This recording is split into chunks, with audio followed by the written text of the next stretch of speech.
வணக்கம் நண்பர்களே, welcome to my channel let's play fantasy. இன்னைக்கு நம்ம என்ன மேட்சுக்கான ப்ரெடிக்ஷன் பார்க்க போறோம்னா, பிபிஎல்ல 25வது மேட்சான பிரிஸ்பன் ஹீட் வெர்சஸ் சிட்னி தண்டருக்கான ப்ரெடிக்ஷன் தான் பார்க்க போறோம்.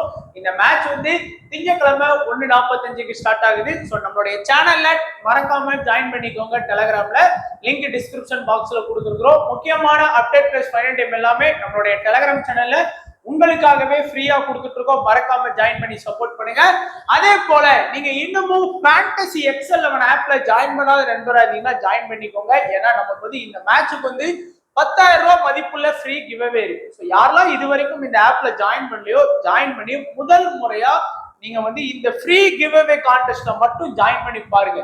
பிளேயர்ஸ் செலக்ட் பண்ணி பாருங்க, உங்களுக்கு பிடிக்கிற அந்த பிளேயர் செலக்ட் பண்ற மெத்தட் பிடிச்சிருக்கா, ஸோ ஆப்போட ஸ்பீடு வந்து எப்படி இருக்கு அப்படிங்கிறது எல்லாத்தையுமே செக் பண்றதுக்கு இந்த ஒரு கான்டெஸ்ட் வந்து பயன்படுத்திக்கோங்க. ஆல்ரெடி ஜாயின் பண்ணவங்க 70,000 ரூபாய் மெகா கான்டெஸ்ட்லாம் கொடுத்துருக்காங்க. ஸோ எல்லாம் ஜாயின் பண்ணிக்கோங்க. உங்களுக்கு ஜிஎஸ்டி டிடிஎஸ் எதுவுமே கிடையாது. இன்ஸ்டன்ட் வித்ட்ராவல் அவைலபிளா இருக்கு. ஸோ லோவஸ்ட் என்ட்ரி ஃபீஸ் தான். எல்லா இதை விட நீங்க ஒரு டைம் நீங்க ஜாயின் பண்ணல அப்படின்னா ஜாயின் பண்ணி பாருங்க. உங்களுக்கு ரொம்ப பிரயோஜனமா உள்ள ஒரு ஃபேண்டசி ஆப்பா இருக்கும். ஸோ இப்போ பிரிஸ்பன்ல தான் இந்த மேட்ச் வந்து நடக்கு. ஸோ பிரிஸ்பனை பொறுத்த வரைக்கும் உங்க எல்லாருக்குமே தெரியும் இந்த பிச்சை பத்தி ஆல்ரெடி. ஆனா இந்த பிட்ச் வந்து லாஸ்ட் இயருக்கு ஒரு மாதிரியும் இந்த இயர் வந்து ஒரு மாதிரியும் பெர்ஃபார்ம் பண்ணியிருக்கு. நீங்க பாத்தீங்கன்னா லாஸ்ட் இயர் வந்து இந்த 4 மேட்ச் இருக்கு. Brisbane Perth, Brisbane Hobart, Brisbane Sydney Sixers, Brisbane Melbourne Stars அப்படின்னு சொல்லி 4 மேட்ச்ல எல்லா மேட்சுமே பாருங்க பேட்டிங் ஃபர்ஸ்ட் பண்ண டீம் பிரிஸ்பன் ஹீட் தான் பண்ணாங்க.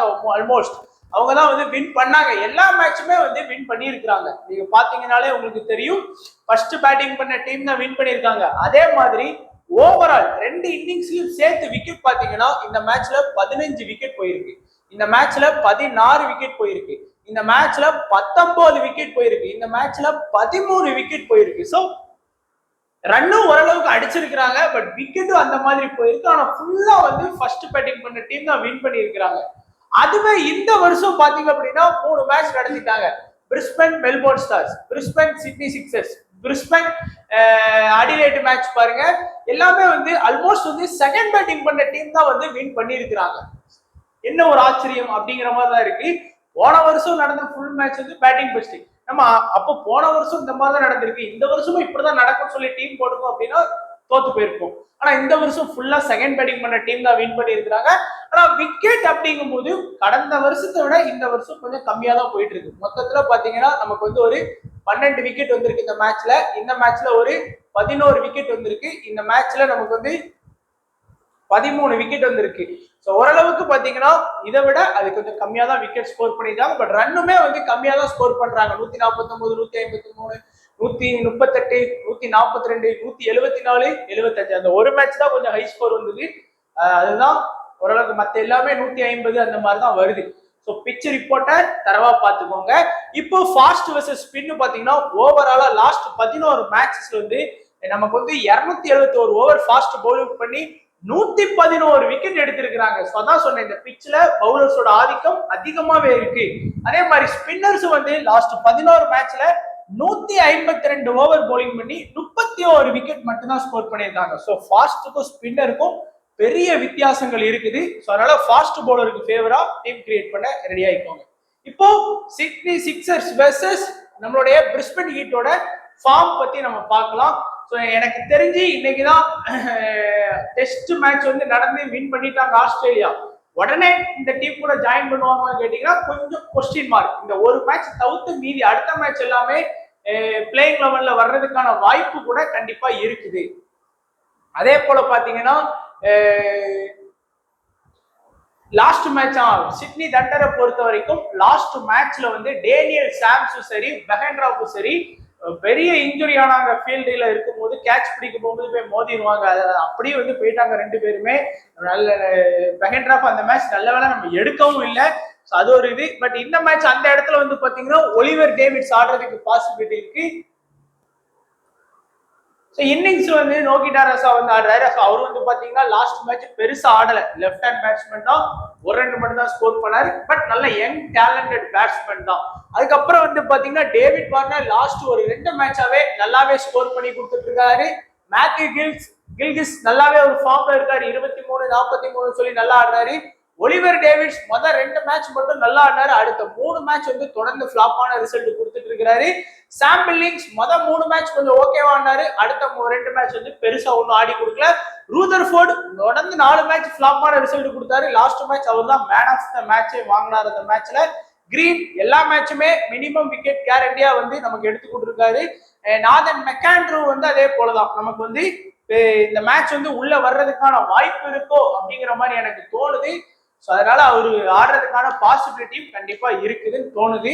இல்லைன்னா அந்த இடத்துல வேற ஏதாச்சும் ஒரு பவுலர் ஹேட்சர் இந்த மாதிரி ஏதாச்சும் ஒரு பவுலர் கூட எடுக்கலாம். அண்ட் டாம் ஆண்ட்ரூஸ் விளாண்ட எல்லா மேட்சுமே ஒரு விக்கெட் எடுத்து கொடுத்துட்டு இருக்காரு. பெர்குசன் மொதல் 3 மேட்ச் வந்து பாத்தீங்கன்னா பயங்கரமா பவுல் பண்ணாரு, இப்பவும் நல்லா பவுல் பண்ணாரு, பட் விக்கெட் கிடைக்க மாட்டேங்குது, அவருக்கு பெருசா விக்கெட் கிடைக்கல. வெஸ்ஸகரும் அதே போலதான் மொதல் 2 மேட்ச் வந்து பயங்கரமா பவுல் பண்ணாரு, லாஸ்ட் மேட்ச் நல்லா பவுல் பண்ணாரு, பட் விக்கெட் வந்து பாத்தீங்கன்னா அவங்களுக்கு வந்து கிடைக்கல. ஸோ ஓரளவுக்கு இந்த டீம் வந்து இப்ப நம்ம பெர்த்னா ஒரு நல்ல டீம் நினைக்கும், சிட்னி சிக்ஸர்ஸ் ஒரு நல்ல டீம் நினைக்கும். ஆனா இந்த சீசன்ல சிட்னி தண்டர் சைலண்டா வேலை பார்த்துட்டு இருக்கிறாங்க, நல்லாவே வின்னிங் ரேஷியோ வச்சிருக்காங்க. அதே போல பிரிஸ்பன் ஹீட்டை பொறுத்த வரைக்கும் ஜாக் வுட் வந்து முதல் மேட்ச் ஆனாரு, லாஸ்ட் மேட்ச் ஸ்குவாட்ல ஆட் பண்ணாங்க, பட் பிளேயிங் கிரவுண்ட்ல வருவாரான்னு தெரியல. நான் லாஸ்ட் மேட்ச் ஸ்குவாட வச்சு தான் பாக்குறேன், இந்த மேட்சுக்கு இன்னும் ஸ்குவாட் ரிலீஸ் பண்ணல. அதுக்கப்புறம் வந்து பாத்தீங்கன்னா முன்ரோ பெருசா எந்த மேட்சுமே 10+2 கூட இது வரைக்கும் அவரு அடிச்சு கொடுத்ததா இல்லை. அப்புறம் நாதன் மெக்ஸினி கூட ஓகே, ரெண்டு மேட்ச் கிட்ட நல்ல ஒரு 3 மேட்ச் நல்ல ஃபேண்டசி வாங்கி கொடுத்தாரு. அல்சோப் வந்து இந்த மேட்ச் வந்து உள்ள ஸ்குவாட்ல லாஸ்ட் மேட்ச் ஆட் பண்ணாங்க. ஜிம்மி பீர்சனுக்கு பதிலாக விக்கெட் கீப்பிங் ஆப்ஷன்ல வர்றதுக்கு இந்த மேட்ச் உள்ள இருக்காரா இல்லைன்னு டவுட். அந்த மேட்ச் ஸ்குவாட் வந்தா நம்ம பார்க்கணும். ரென்சா மொதல் 3 மேட்ச் சூப்பரா ஆனாரு, லாஸ்ட் 2 மேட்சாவே அவருடைய பெர்ஃபார்மன்ஸ் வந்து சொல்ற லெவலுக்கு இல்ல. அடுத்து மேட்ச் பயன் லாஸ்ட் மேட்ச் வந்து ஒரு சூப்பரான இன்னிங்ஸ் ஆனாரு, அதுக்கப்புறம் ஒரு 35+ ரன் ஸ்கோர் பண்ணிட்டு இருக்காரு. ஸோ சைலண்டா வேலையை பார்த்துட்டு இருக்கக்கூடிய ஒரு பிளேயர்ல இருக்கிறாரு. அடுத்து வால்டர், போன சீசன்லாம் வால்டர் எப்படி விளையாண்டாரு தெரியுமா? இந்த சீசன் அந்த லெவலுக்கு ஒண்ணுமே கிடையாது. இந்த மேட்ச்ல ஒரு சக்சஸ்ஃபுல் ஃபேண்டசி பாயிண்ட், இந்த மேட்ச்ல ஒரு சக்சஸ்ஃபுல் ஃபேண்டசி பாயிண்ட், 2 மேட்ச் தான் சக்சஸ்ஃபுல் ஃபேண்டசி பாயிண்டே வாங்கி கொடுத்துருக்காரு. பேர்க்லேட், ஸ்பென்னர் ஜான்சன் 2 பேருமே சூப்பரான ஒரு ஃபாஸ்ட் பவுலர், இனிஷியல் அட்டாக் பண்ணுவாங்க. ஸ்வீப்சன், மேத்யூ ஹூக்மன் வந்து பாத்தீங்கன்னா தொடர்ந்து 2 மேட்சா விக்கெட் எடுக்காம இருக்காங்க. அதெல்லாம் ஸ்வீப்ஸ் எல்லாம் பாருங்க 3-4 மேட்சா விக்கெட்டே எடுக்கல. இந்த ஹூக்மனாச்சும் லாஸ்ட் 2 மேட்சா தான் விக்கெட் எடுக்கலாம், 4 மேட்சா விக்கெட் எடுக்காம இருக்கிறாரு. ஸோ பவுலிங் ஆப்ஷன் அவங்களுக்கு, ஸ்பின்னர் ஆப்ஷன் நல்லா பவுல் பண்றாங்க, பட் விக்கெட் வந்து கிடைக்க மாட்டேங்குது. ஸோ இப்போ நம்மளுடைய முதல் ஆப்ஷனா வந்து பாத்தீங்கன்னா மஸ்ட் பிக் ஆப்ஷன்ல யாரை எடுக்கலாம் அப்படிங்கிறத நம்ம பார்க்க போறோம். ஸோ மஸ்ட் பிக் ஆப்ஷன்ல எனக்கு தெரிஞ்சு ஃபர்ஸ்ட் ஆப்ஷன்ல நீங்க டேவிட் வார்னரை சூஸ் பண்ணுங்க, ஏன்னா செலக்டட் பெர்சன்டேஜ் அதிகம். பட் எனக்கு தெரிஞ்சு இன்னைக்கு நம்மளுடைய டேவிட் வார்னர் வந்து ஒரு ஃபிளாப்பான ரிசல்ட் தான் கொடுப்பாரு. ஐ மீன் அவர் வந்து ஒரு 10ல இருந்து ஒரு 20 ரன்னுக்குள்ள அவுட் ஆறதுக்கு நிறைய பாசிபிலிட்டி இருக்கு. அப்புறம் என்ன வெங்காயத்துக்கு மஸ்ட் பிக்ல எடுங்க அப்படின்னு சொல்றீங்கன்னா, அவருடைய செலக்டட் பெர்சன்டேஜ் பாத்தீங்கன்னா 90% இருக்கு. அப்படிங்கும்போது ஒருவேளை நீங்க வார்னரை டிராப் பண்ணிட்டு அவர் வந்து ஒரு லாஸ்ட் மேட்ச் மாதிரி ஒரு 40+ ரன் அடிச்சு கொடுத்தா கண்டிப்பா தோத்துருவீங்க. அதுவே நம்ம அவரை டிராப் பண்ணிட்டு 90% எடுத்திருக்காங்க, நம்ம டிராப் பண்ணிட்டு நம்ம நினைச்ச மாதிரி ஒரு 10ல இருந்து 20 ரன்னுக்குள்ள அவுட் ஆயிட்டாரு அப்படின்னா அது ஒரு பெரிய வின்னிங் பூஸ்ட் வந்து நமக்கு வந்து கிரியேட் பண்ணி கொடுக்கும். ஏன்னா 90% நம்ம ஆப்போனன்ட் வந்து செலக்ட் பண்ணியிருக்காங்க. ஸோ செலக்டட் பெர்சன்டேஜ் வைஸா டீம் போடுறவங்க வந்து சேஃபா அவர் எடுங்க. என்னுடைய கணிப்புப்படி இன்னைக்கு வார்னர் வந்து 10ல இருந்து 20 ரன்னுக்குள்ள அடிக்கிறதுக்கு தான் வாய்ப்புகள் இருக்கு. அதுக்கப்புறம் கிரீன் வந்து ஒரு மஸ்ட் பிக் ஆப்ஷன்ல சொல்லுவேன், ஏன்னா மேட்சுக்கு மேட்ச் 1 or 2 விக்கெட் வந்து எடுக்கிறாரு. பிளஸ் இன்னைக்கு வந்து பேட்டிங் வாய்ப்பு வேற இருக்கு, டேனியல் சாம்ஸ் வேற இல்ல இன்னைக்கு, அவர் தான் வந்து 5 விக்கெட் போனதுக்கு அப்புறம் ஃபீல்டுக்குள்ள வர்றதுக்கு வாய்ப்பு இருக்கு, ஒரு கணிசமான ஸ்கோர் ஆடுறதுக்கும் வாய்ப்புகள் இருக்கு. அதனால மஸ்ட் பிக் ஆப்ஷனா சொல்றேன். அதே போல லாக்கி ஃபெர்குசனை வந்து ஒரு மஸ்ட் பிக் ஆப்ஷன்ல நான் சொல்றேன். ரீசன் பாத்தீங்க அப்படின்னா லாக்கி ஃபெர்குசன் மொத்தம் 2-3 மேட்சா வந்து ஒரு விக்கெட் கூட எடுத்து கொடுக்காம, லாஸ்ட் 2 மேட்சா விக்கெட் எடுக்காம இருக்காரு. பட் கண்டிப்பா இந்த மேட்ச்ல 1 or 2 விக்கெட் வந்து உங்களுக்கு வந்து ஷார்ட்டா எடுத்து கொடுக்கறதுக்கு வாய்ப்பு இருக்கு. ஸோ டெத்லயும் பவுல் பண்ணுவார். அதே போலதான் வெஸ்ஸகரும் வந்து 1 or 2 விக்கெட் இந்த மேட்ச்ல எடுத்து கொடுக்கறதுக்கு வாய்ப்பு இருக்கு. ஸோ ஒரு மஸ்ட் பிக் ஆப்ஷனா நீங்க வந்து வெஸ்ஸகர், லாக்கி ஃபெர்குசன் அண்ட் கிரீன் இந்த 3 பேரையும் வச்சுக்கோங்க. பட் சேஃபா போற எல்லாருமே டேவிட் வார்னரையும் ஒரு மஸ்ட் பிக் ஆப்ஷன்ல ட்ரை பண்ணிக்கோங்க. அடுத்து நம்மளுடைய பிரிஸ்பன் ஹீட் டீம்ல யாரெல்லாம் மஸ்ட் பிக் ஆப்ஷன்ல வைக்கலாம் அப்படின்னா, எனக்கு தெரிஞ்ச ஒரு 2-3 பேரை வந்து நம்ம சொல்லலாம். என்னதான் இருந்தாலும் சேவியர் பேர்கட் வந்து ஒரு மஸ்ட் பிக் 90% மேல செலக்ட் பண்ணியிருக்கிறாங்க. அதே போல ஸ்பென்னர் ஜான்சனும் வந்து ஒரு மஸ்ட் பிக்கு 90% மேல வந்து செலக்ட் பண்ணியிருக்காங்க. அண்ட் வால்டர் வந்து ஒரு 60% பேர் தான் செலக்ட் பண்ணியிருக்காங்க. இருந்தாலும் நான் வந்து ஒரு மஸ்ட் பிக் ஆப்ஷன்ல கொடுக்குறேன். ஏன்னா ஒரு 4 ஓவர் பவுல் பண்றாரு, பிளஸ் பேட்டிங் வாய்ப்பும் இன்னைக்கு கிடைக்கிறதுக்கு வாய்ப்புகள் இருக்குது. அதனால வால்டர், சேவியர் பேர்ட்லெட் அண்ட் ஸ்பென்னர் ஜான்சன். ஏன்னா சேவியர் பேர்ட்லெட்டும் ஸ்பென்னர் ஜான்சனும் தான் 1-4 அந்த ஓவர் அட்டாக் பண்றாங்க. கடைசி 4 ஓவர்ல இவங்க வந்து 2 ஓவர்ல இருந்து 3 ஓவர் வரைக்கும் பவுல் பண்றாங்க. விக்கெட் டேக்கிங் பவுலர்ஸா இருக்கிறாங்க. அதனால Spencer Johnson and Xavier Bartlett, Paul Walter இந்த 3 பேரையுமே பிரிஸ்பன் ஹீட்ல இருந்து ஒரு மஸ்ட் பிக் ஆப்ஷனா நீங்க ட்ரை பண்ணலாம். ஸோ அடுத்ததா பார்க்கக்கூடியது மல்டிபிள் கிராண்ட் லீக்ஸ்ல நீங்க சூஸ் பண்ணக்கூடிய ஒரு ரிஸ்கான பிளேயர்ஸ். செலக்டட் பெர்சன்டேஜ் வைஸா பாத்தீங்கன்னா ஒரு 15% 20% அப்படிங்கும் போது இவரை வந்து நீங்க கண்டிப்பா வந்து ஒரு மல்டிபிள் கிராண்ட் லீக்ஸ்ல போக்கஸ் பண்ணலாம்.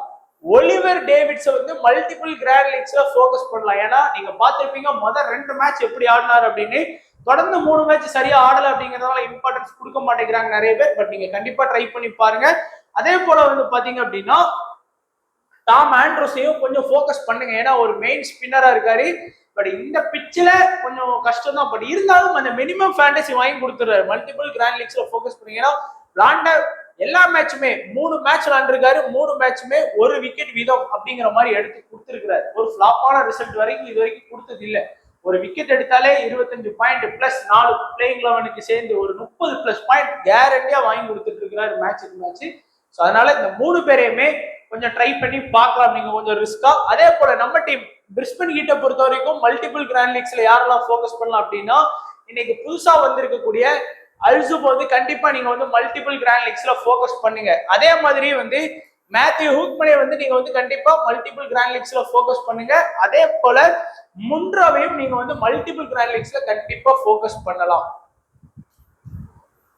ஏன்னா இதுவரைக்கும் முன்ரோ இந்த மாதிரி ஆடி பார்த்ததே கிடையாது. நான் தொடர்ந்து 4-5 மேட்சா 10+ ரன் கூட அடிச்சு கொடுக்க முடியாத லெவலுக்கு கேவலமான பிளேயர் வந்து முன்ரோ கிடையாது. அது மட்டும் இல்லாம இந்த டீமோட கேப்டன் வேற தலைவர். ஸோ அப்படிங்கும் போது திடீர்னு பாத்தீங்கன்னா எப்படி ஒரு கிறிஸ்டி ஒரு மேட்ச் வந்து 80+ ரன் அடிச்சார். அந்த மாதிரி அடிச்சு கொடுக்கக்கூடிய ஒரு கெப்பாசிட்டி உள்ள பிளேயர் தான்.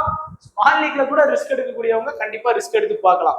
ஸோ இப்போ கடைசியா வந்து நம்மளுடைய ஸ்மால் லீக் பிளேயர்ஸ் யாரெல்லாம் அப்படின்னு பாத்தீங்க அப்படின்னா கொஞ்சம் சிம்பிளா போனா நீங்க வந்து சாம் பில்லிங்ஸ் வந்து ஒரு எஸ்எல்ல ஃபோக்கஸ் பண்ணலாம். அதே போல வந்து ரூதர்ஃபோர்ட கூட எஸ்எல்ல ஃபோக்கஸ் பண்ணலாம். லாஸ்ட் மேட்ச் அடிச்சு கொடுத்ததுனால. அதுக்கப்புறம் இங்க பாத்தீங்கன்னா எஸ்எல்ல ஃபோக்கஸ் பண்ணக்கூடிய பிளேயர்ஸா வந்து நாதன் மெக்சினி வந்து எல்லாருமே எஸ்எல்ல ஃபோக்கஸ் பண்ணுவாங்க. ரென்சாவை எஸ்எல்ல ஃபோக்கஸ் பண்ணுவாங்க. அதே போல வந்து பாத்தீங்கன்னா இந்த 2 பேர் தான் ஆல்மோஸ்ட். நம்ம வேற எல்லா பிளேயர்ஸையுமே நம்ம வந்து அனலைஸ் பண்ணியாச்சு. ஸ்வீப்ஸ் எல்லாம் 4 மேட்ச் விக்கெட் எடுக்கல. ரொம்ப ரிஸ்க் உள்ளவங்க வேணும் அவரை மாதிரி பிளேயர்ஸ் வந்து ட்ரை பண்ணி பார்க்கலாம்.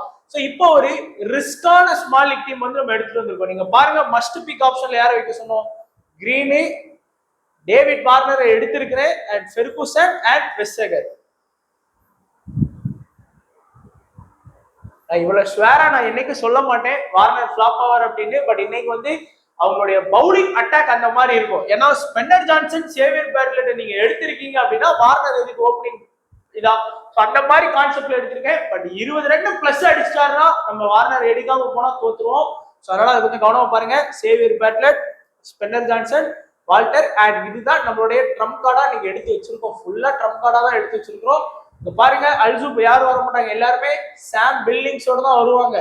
முன்ரோவை யாருமே எடுத்துட்டு வர மாட்டாங்க. அதுக்கு மேல மேட் ரென்சாவை எடுத்துட்டு வருவாங்க. இல்ல அப்படின்னா நம்மளுடைய சிட்னி தண்டர்ல இருக்கக்கூடிய ஒலிவர் டேவிட்ஸ், இந்த மாதிரி ரூதர்ஃபோர்ட், இந்த மாதிரி பிளேயர்ஸ் தான் போவாங்க. முன்ரோவோட செலக்டட் பெர்சன்டேஜ் 10%. அதனால கொஞ்சம் ரிஸ்கான டீம் தான் நம்ம செட் பண்ணியிருக்கோம். முன்ரோ ஸ்கோர் பண்ணுவாருன்னு நினைச்சா மட்டும் நீங்க டீம்ல எடுங்க. அதே மாதிரி வார்னர் மேல உங்களுக்கு நம்பிக்கை இல்லைன்னா டிராப் பண்ணுங்க. ஸோ பாத்துக்கலாம். வந்தா வருது போனா போதுன்னு ட்ரை பண்ணி பாருங்க. அதே போல பவுலிங் ஆப்ஷன்ல இருந்து நீங்க கேப்டன் வைஸ் கேப்டன் கொடுக்கலாம் இன்னைக்கு மேட்ச்ல. ஸோ அதனால நான் வந்து இன்னைக்கு மேட்ச்ல வந்து ஸ்பென்னர் ஜான்சனுக்கு வந்து கேப்டன் வைஸ் கேப்டன் ஆப்ஷன் போவேன். சேவியர் பேட்லெட்டுக்கு வந்து கேப்டன் வைஸ் கேப்டன் ஆப்ஷன் போவேன். லாக்கி ஃபெர்குசனுக்கு கேப்டன் வைஸ் கேப்டன் ஆப்ஷன் எடுக்கலாம். வெஸ்டகருக்கும் கேப்டன் வைஸ் கேப்டன் ஆப்ஷன் எடுக்கலாம். இந்த 4 பேருக்குமே நீங்க கேப்டன் வைஸ் கேப்டன் ஆப்ஷன் எடுங்க. ஏன்னா எல்லாருமே டெத்ல பவுல் பண்ணக்கூடிய பவுலர்ஸ். பிட்ச் ரிப்போர்ட்டுக்கு சாதகமா நீங்க டீம் போடணும் அப்படின்னு நினைச்சீங்கன்னா இந்த வருஷம் ஃபுல்லாமே செகண்ட் பேட்டிங் பண்ற டீம் தான் வின் பண்றாங்க. அப்போ எந்த பவுலர் எந்த டீம் வந்து ஃபர்ஸ்ட் இன்னிங்ஸ்ல பவுல் பண்றாங்களோ, சோ நான் வந்து சும்மா அடிச்சு விடுறேன் கதை சொல்றேன் அப்படிலாம் கிடையாது. நீங்களே பாத்தீங்க பிச் ரிப்போர்ட்ல ஃபுல்லா இந்த சீசன்ல 3 மேட்ச்ல பேட்டிங் செகண்டா வின் பண்ணிருக்காங்க. அப்போ ரெண்டாவது இன்னிங்ஸ்ல பவுலிங் பண்ணக்கூடிய பவுலர்ஸ் வந்து அந்த லெவலுக்கு பெருசா விக்கெட் எடுக்கல. நீங்க பாத்தீங்கன்னா இதுல தெரியும். பிச் ரிப்போர்ட் இன்னொரு தடவை நம்ம பார்ப்போம் பாருங்க. இதுல வந்து பெருசா விக்கெட் எடுக்கல. நீங்க கம்பேர் டு ஃபர்ஸ்ட் இன்னிங்ஸை விட செகண்ட் இன்னிங்ஸ்ல ரொம்ப கம்மியா தான் விக்கெட் எடுத்திருக்காங்க. இந்த மேட்ச்ல ஃபர்ஸ்ட் இன்னிங்ஸ்ல 6, செகண்ட் இன்னிங்ஸ்ல 7, இந்த ஒரு விக்கெட் எக்ஸ்ட்ரா எடுத்திருக்காங்க. இந்த மேட்ச்ல ஃபர்ஸ்ட் இன்னிங்ஸ்ல 9 விக்கெட், செகண்ட் இன்னிங்ஸ்ல 2 விக்கெட், 7 விக்கெட் வந்து இந்த மேட்ச்ல கூட எடுத்திருக்காங்க. சோ அப்போ ஒரு 6 விக்கெட் ஃபர்ஸ்ட் இன்னிங்ஸ் தான் கூட. இந்த மேட்ச்லயும் 2 விக்கெட் ஃபர்ஸ்ட் இன்னிங்ஸ்ல தான் கூட. சோ ஒரு 8 விக்கெட் வந்து ஃபர்ஸ்ட் இன்னிங்ஸ்ல தான் கூட எடுத்திருக்காங்க. சோ அதனாலதான் நான் வந்து ஃபர்ஸ்ட் இன்னிங்ஸ்ல பவுலிங் பண்ணக்கூடிய பவுலர்ஸ், அது ஒண்ணு பிரிஸ்பன் ஹீட்டா இருந்தா சேவியர் பேட்லர், ஸ்பெனர் ஜான்சன். அதுவே தண்டரா இருந்ததுன்னா லாக்கி ஃபெர்குசன், வெஸ்டகருக்கு வந்து கேப்டன் வைஸ் கேப்டன் போங்க. நம்ம வந்து நான் தான் சொல்றேன், கதையா சொல்லல, based on pitch report wise படி சொல்றேன். ஆனா நம்ம இப்படி சொன்னோம்னா நீங்க 10 ஒரே ஒரு டீம் எப்படி போடணும் அப்படின்னா இதுக்கு ஆப்போசிட்டா போட்டுருங்க, சரிங்களா? ஏன்னா எப்பவுமே வந்து அந்த மாதிரி திடீர்னு நடக்கும். நம்ம வந்து சரி இன்னைக்கு வந்து பேட்டிங் செகண்ட் பண்ற டீம் தான் வின் பண்ணும் அப்படின்னு நினைச்சு 10 டீமையுமே இறக்கிட கூடாது. ஒரு டீம் வந்து பேட்டிங் ஃபர்ஸ்ட் பண்ற டீமுக்கு சாதகமாகவும் ட்ரை பண்ணுங்க. அந்த மாதிரி கூட நீங்க ட்ரை பண்ணி பார்க்கலாம். ஸோ அதனால இதுதான் நம்மளுடைய ஸ்மால் லீக் டீம். ஸோ கண்டிப்பா ஒரு டிஃப்ரெண்டான டீமா தான் கொடுத்துருக்குறேன். So based on previous match வச்சு தான் நம்ம கொடுத்துருக்குறோம். ஸோ அதனால வீடியோ கண்டிப்பா பிடிச்சிருக்குறோம். எனக்கு பிடிச்சிருந்தா லைக் பண்ணுங்க, உங்க ஃப்ரெண்ட்ஸுக்கு ஷேர் பண்ணுங்க, மறக்காம நம்ம யூடியூப் சேனலை சப்ஸ்கிரைப் பண்ணிக்கோங்க. வீடியோ பத்தி எல்லா நண்பர்களுக்கும் நன்றி, வணக்கம். தேங்க்ஸ் ஃபார் வாட்சிங் நண்பா.